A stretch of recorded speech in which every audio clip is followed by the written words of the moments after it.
Welcome to Political Empire. This is Jeff Horseman with the Press Enterprise and PE.com.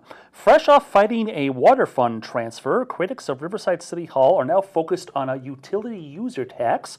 And here to talk about it is reporter Alicia Robinson. So, Alicia, tell us a little bit about this tax and why critics are upset about it.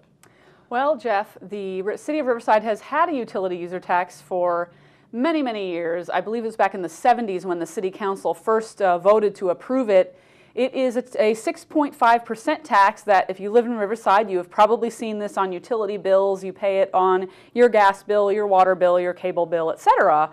Now, the critics are upset because they claim that this should have been submitted to voters for approval, and they're citing Prop 218, which was a statewide constitutional amendment that required public votes on most new taxes and fees, and that's also the same proposition under which they were able to challenge the city's water fund transfer and get the city to agree to a settlement.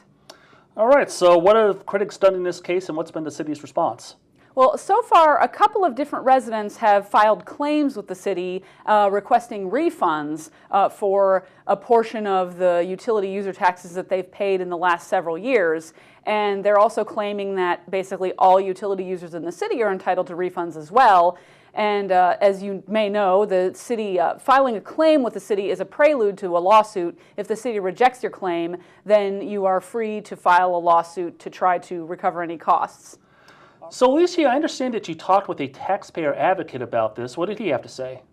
Well, I spoke with a representative of the Howard Jarvis Taxpayers Association, which has in some cases filed friend of the court briefs or even filed lawsuits on behalf of taxpayers to challenge taxes that they think are improper, illegal, etc. And he told me that actually, Riverside's utility user tax on its face does not appear to violate Prop 218 because that proposition only affected taxes that were enacted or modified after around the mid-1990s, and Riverside has not made any changes to theirs since the mid-80s.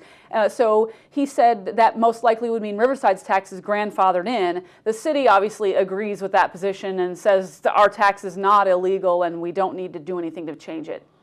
All right. Well, thank you very much, Alicia. Appreciate it. And thank you for watching Political Empire. We'll see you next time.